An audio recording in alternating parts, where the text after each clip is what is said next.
Hello students, welcome to my YouTube channel. আশা করি তোমরা প্রত্যেকে খুব ভালো আছো। তোমরা যে সকল স্টুডেন্ট এই বছর ক্লাস 11-এ পড়ো তাদের কথা ভেবে আজ আমি ভীষণ ইম্পর্ট্যান্ট একটি চ্যাপ্টার নিয়ে আলোচনা করব। সেই চ্যাপ্টারটি হলো স্ট্রেট লাইন। খুব মনোযোগ সহকারে তোমরা প্রত্যেকে ক্লাসটি দেখো। আশা করি সমস্ত বিষয় খুব সহজেই বুঝতে পারবে। তাহলে শুরু করি আজকের ক্লাস। ক্লাসে সবার প্রথমে আমরা আলোচনা করব সরলরেখা কাকে বলে, তার ডেফিনেশন। কাকে বলে এই সরলরেখা? তোমরা মনে রাখবে, কোনো সমতলে একটি গতিশীল বিন্দু আছে, সেই গতিশীল বিন্দু যদি দিক পরিবর্তন না করে ওই সমতলে গতিশীল থাকে, তখন ওই গতিশীল বিন্দুর যে গতিপথ, সেই পথ বা লোকাসকে আমরা সরলরেখা বা স্ট্রেট লাইন বলে থাকি। ব্যাপারটা কেমন হলো দেখো। ধরে নিলাম এই যে সমতল, এই সমতলে যে গতিশীল বিন্দুটির কথা আমি বললাম সেই বিন্দুটি হলো পি। তাহলে পি বিন্দুটি এই সমতলে কেমন ভাবে গতিশীল হবে? যে সে দিক পরিবর্তন না করে গতিশীল হবে। ধরো আমি ধরে নিলাম এই বিন্দুটা পি থেকে এই দিকে যাবে, কিন্তু সে দিক পরিবর্তন করতে পারবে না। তাহলে তখন সে বিন্দুটা এখান থেকে এখানে আসলো, এখানে আসলো, এখানে আসলো, এইভাবে সে চলবে। তাহলে তার দিক পরিবর্তন হলো না। তাহলে দিক পরিবর্তন না করে সে গতিশীল আছে এই দিকে। তাহলে এই যে পি বিন্দুর যে গতিপথ, সেই পথটা কি পেলাম? এই হচ্ছে সেই পথ। এই পথ বা লোকাস বলতে আমরা এইটাকে পেলাম। এই পথটা কিরকম হলো? দেখো একটা স্ট্রেট লাইন হলো। তাহলে স্ট্রেট লাইনের ডেফিনেশন কি বললাম? যে কোনো একটি বিন্দু, কোনো একটি গতিশীল বিন্দু কোনো সমতলে দিক পরিবর্তন না করে যদি গতিশীল থাকে, তখন ওই বিন্দুর যে গতিপথ, সেই পথকে আমরা স্ট্রেট লাইন বা সরলরেখা বলে থাকি। ক্লিয়ার? এরপর আমরা আলোচনা করব একটা সরলরেখার ইনক্লিনেশন বা আনতি বলতে কি বোঝায়। এই ধরো আমাদের কোঅর্ডিনেট সিস্টেম, যার মধ্যে একটা এক্স অ্যাক্সিস থাকে এবং ওয়াই অ্যাক্সিস থাকে এবং অরিজিন থাকে, এবং যে স্ট্রেট লাইনটার কথা আমি বলছি, যার আমি ইনক্লিনেশন বা আনতি ডেফিনেশন দেবো, সেই স্ট্রেট লাইনটি হলো এখানে এবি ধরে নিলাম। তাহলে এবি এখানে যে কোনো একটি স্ট্রেট লাইন। এই স্ট্রেট লাইনটি এক্স অ্যাক্সিসের পজিটিভ ডিরেকশন, পজিটিভ ডিরেকশন মানে যে অ্যান্টি ক্লকওয়াইজ ডিরেকশনটাকে পজিটিভ ডিরেকশন বলা হয়। তাহলে এক্স অ্যাক্সিসের অ্যান্টি ক্লকওয়াইজ ডিরেকশন বা পজিটিভ ডিরেকশনে কোন একটা স্ট্রেট লাইন যে অ্যাঙ্গেল করে, সেই অ্যাঙ্গেলটাকে বলা হয় ওই স্ট্রেট লাইনের ইনক্লিনেশন বা আনতি। আমি এখানে অ্যাঙ্গেলটিকে থিটা ধরে নিলাম। তাহলে এই স্ট্রেট লাইনের আনতি বলতে আমরা থিটাকে বুঝবো। ক্লিয়ার? আচ্ছা, নেক্সট আমরা আলোচনা করব একটা স্ট্রেট লাইনের স্লোপ বা গ্রেডিয়েন্ট, যাকে আমরা নতি বা প্রবণতা বলে থাকি। তাহলে কোন একটা স্ট্রেট লাইন এবি, তার নতি বলতে কি বোঝায়? ওই স্ট্রেট লাইনের আনতি যদি থিটা হয়, তাহলে তার নতি হবে ট্যান থিটা। তাহলে কোন একটা স্ট্রেট লাইনের আনতির ট্যানের যে ভ্যালু, বা কোন একটা স্ট্রেট লাইন এক্স অ্যাক্সিসের পজিটিভ ডিরেকশনের সঙ্গে যে অ্যাঙ্গেল করে, তার ট্যানের ভ্যালুকে বলা হয় ওই স্ট্রেট লাইনের নতি বা প্রবণতা। সেটাকে আমরা এম দ্বারা ডিনোট করতে পারি, স্মল এম। এই ট্যান থিটাকে আমরা ছোট হাতের এম দ্বারা চিহ্নিত করতে পারি, মানে ট্যান থিটাকে আমরা এম দ্বারা লিখব। বুঝতে পেরেছ? আমরা আলোচনা করব determination of the gradient of the straight line joining two given points. তার মানে একটি সরলরেখা আছে, নাম দিলাম এবি।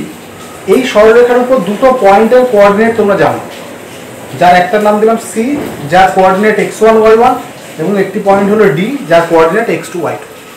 তাহলে একটা সরলরেখার উপর দুটো বিন্দু স্থানাঙ্ক যদি জানা থাকে, তাহলে সেই সরলরেখার গ্রেডিয়েন্ট মানে নতি বলতে কি বোঝায়, বা সেই সরলরেখার গ্রেডিয়েন্ট বা নতি কত, সেটা আমরা নির্ণয় করব। তার জন্য আমি একটি সরলরেখা ধরে নিলাম এবি, তার উপর দুটো পয়েন্ট ধরে নিয়েছি সি আর ডি, এবং এই যে স্ট্রেট লাইনটা, এই স্ট্রেট লাইনের ইনক্লিনেশন বা আনতি, সেটা আমি এখানে থিটা ধরে নিলাম। অর্থাৎ সরলরেখাটি এক্স অক্ষের ধনাত্মক দিকের সঙ্গে থিটা কোণ করে আছে। তাহলে এই সরলরেখার নতি বা গ্রেডিয়েন্ট, সেটা বলতে আমরা ট্যান থিটাকে বুঝি, কিছুক্ষণ আগে বলেছিলাম ট্যান থিটা, যাকে আমরা এম দ্বারা ডিনোট করি। তাহলে এই ট্যান থিটার মান কি হবে, সেটা আমি এখানে নির্ণয় করব। তার জন্য আমি সি আর ডি এই দুটো পয়েন্ট থেকে এক্স অ্যাক্সিসের উপর লম্ব অঙ্কন করলাম। এই সেই লম্ব দুটোর নাম দিলাম একটি পি এবং একটি কিউ। তাহলে একটি লম্ব হয়ে গেল সিপি এবং একটি হলো ডিকিউ। এবং সি পয়েন্ট থেকে ওই ডিকিউ সরলরেখার উপর লম্ব অঙ্কন করলাম, নাম দিলাম সিএম। ঠিক আছে? তাহলে এই যে সিএম সরলরেখা আর এই যে এক্স অ্যাক্সিস, এই দুটো কিন্তু প্যারালাল বা সমান্তরাল হয়ে গেল। ঠিক আছে? তাহলে এই যে কোণ, এটা যদি থিটা হয়, তাহলে এই কোণটাও কিন্তু থিটাই হবে, কারণ এরা দুটো এখন অনুরূপ কোণ হয়ে গেল। এই কোণটা থিটা হলে এই কোণটাও থিটা। তাহলে এখানে দেখো ট্রায়াঙ্গেল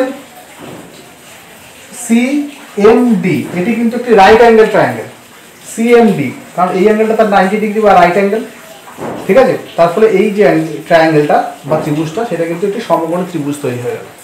ক্লিয়ার? তাহলে এই সমকোণী ত্রিভুজের এটা হচ্ছে ভূমি, এটা হচ্ছে লম্ব।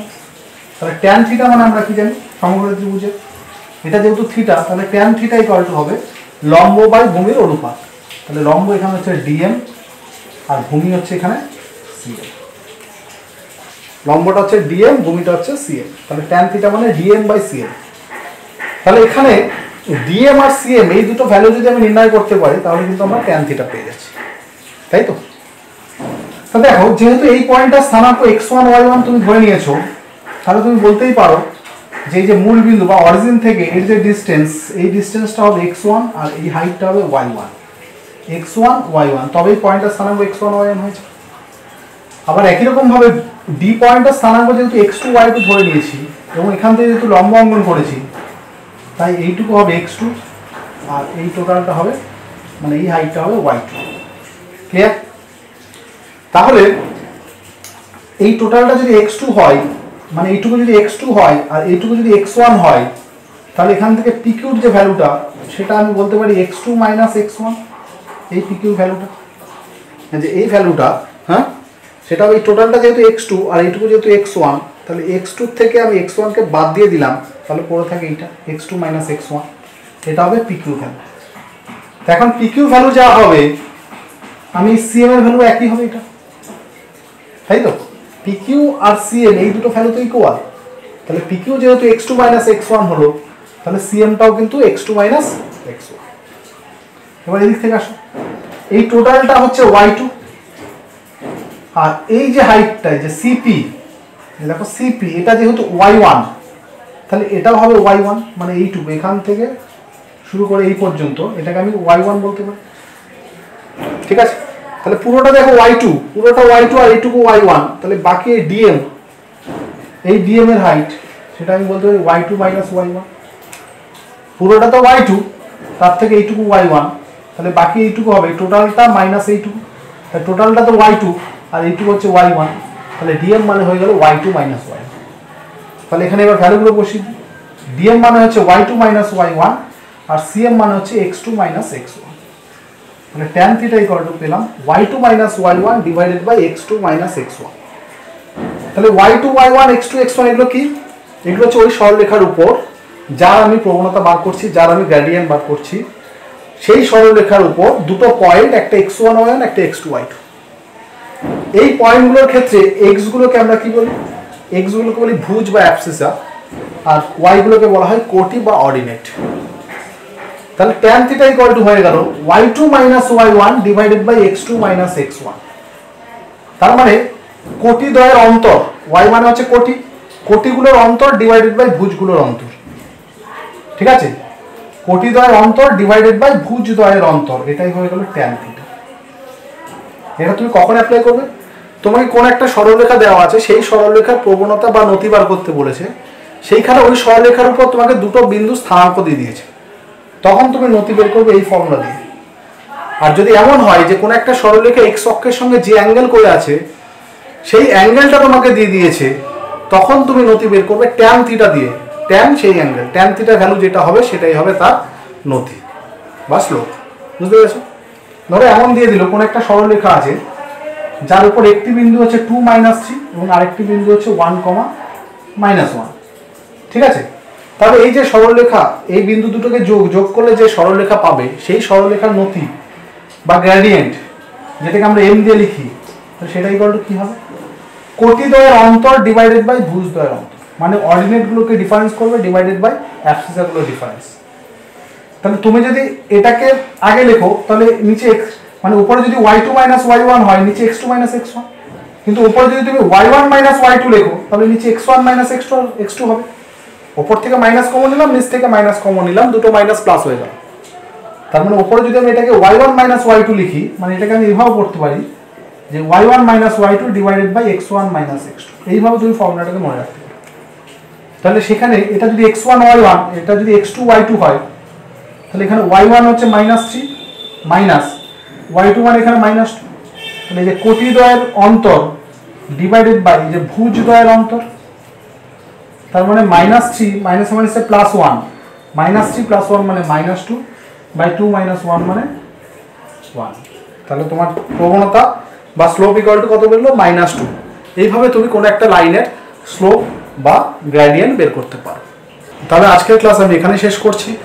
আজকের ক্লাসে আমরা যা যা করলাম সেই জিনিসগুলো তোমরা ভালো করে দেখে নাও। এর পরের ক্লাসে আমরা স্ট্রেট লাইনের বিভিন্ন আকার নিয়ে আলোচনা করব। ধন্যবাদ।